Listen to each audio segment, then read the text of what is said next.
Wait, what? So this happened.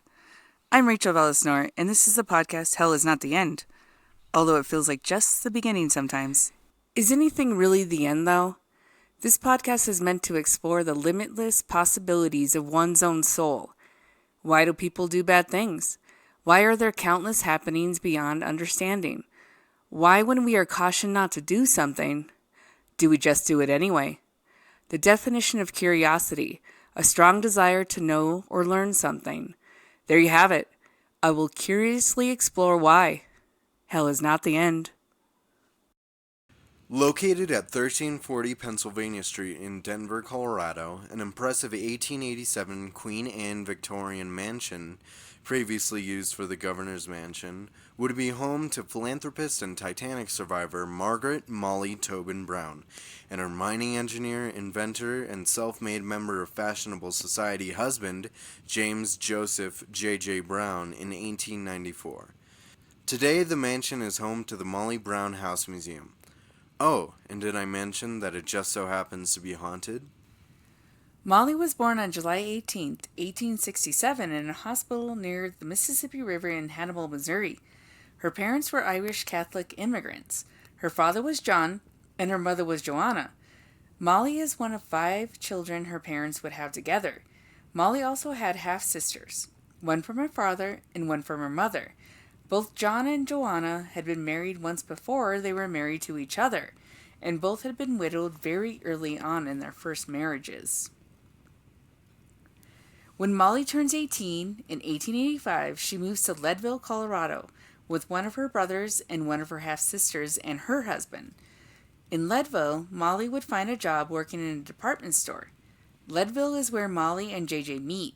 They would marry in 1886.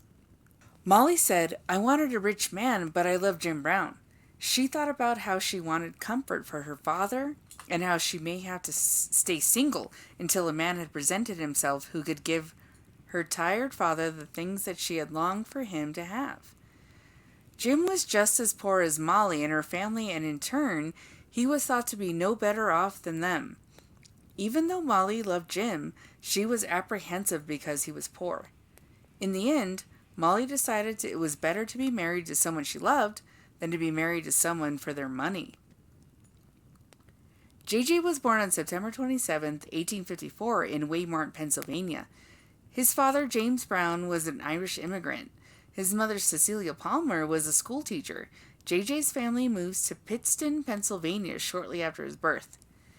Early on, JJ was homeschooled by his mother and then later sent to St. John's Academy.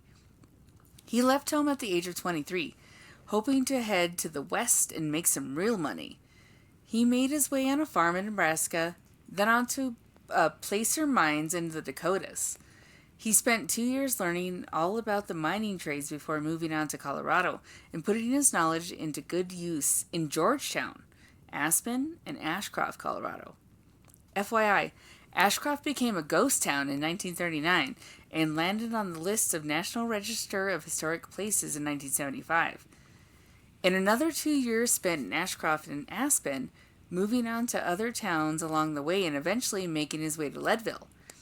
He goes to study geology, as well as ore deposits and whatever other mining techniques that would make him a better miner. On September 1st, 1886, Molly and JJ marry in Leadville Annunciation Church.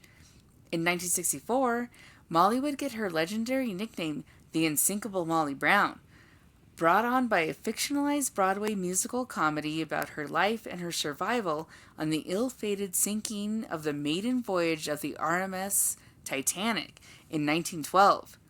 At the time of her marriage, Molly was 19 and JJ was 31.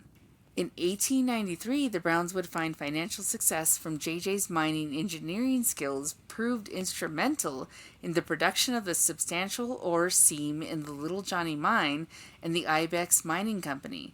He was awarded shares in stock and a seat on the board. Molly would work in the soup kitchens to help feed the miners' families. In 1894, the Browns buy the impressive Queen Anne Victorian mansion located at 1340 Pennsylvania Street in Denver, Colorado, which today The mansion is home to the Molly Brown House Museum. And as already mentioned, it just happens to be haunted. It wouldn't be the only house they owned, but it would be the most notable. From October 26, 1932, Molly's death, to December 11, 1970, the house would be subject to neglect and disrepair until it is purchased by Historic Denver. The group would completely restore the home to its original glory and give it its name, the Molly Brown House Museum. The museum is home to the Browns' original architecture, furniture, and memorabilia. It is kind of strange that such a house would be haunted. By all accounts of history, Molly and JJ were mostly happy. In spite of divorcing in the end, they still remained great friends. And they were just your average, everyday, kind of boring. Nothing out of the ordinary was even reported until after nearly 40 years of neglect and deterioration the house had suffered. A most common phenomena is the smell of pipe smoke. Whose pipe smoke are you smelling? Well, JJ's, of course. You know, when you're in a museum that doesn't allow smoking and yet you're choking on fumes? Not exactly normal. There are consistent sightings of a woman dressed in Victorian clothing who has been spotted rearranging the furniture throughout the house.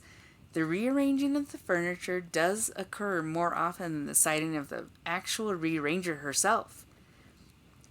There are obvious hotspots throughout this house. Many visitors have reported their own phenomena in many parts of the house. I can tell you personally, after visiting the house, it's not only beautiful but inviting. I felt hotspots phenomena everywhere. But as everyone who is a touch sensitive knows, feeling no threatening presence is also a relief. I knew that the living wasn't only not alone, but also felt super welcome. There was love and contentment in this house. You are not allowed to go into any of the rooms, as they are roped off for preservation and protection, as of course any museum would be. There is a strong presence on the second floor right where the stairs are roped off, and visitors are asked to take a seat and hear some house history. There is a happy presence of a friendly haunt. There is also a super strong presence as you walk through the most narrow of hallway staircases leading to the kitchen area. Let's just say, when you are alone, you do not feel alone.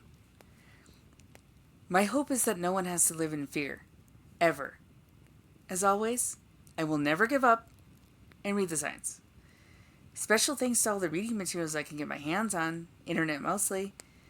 Thanks to denverterrors.com, onlyinyourstate.com, and wikipedia.org. Thanks so much for listening. I am Rachel Velis, and this is the podcast, Hell is Not the End.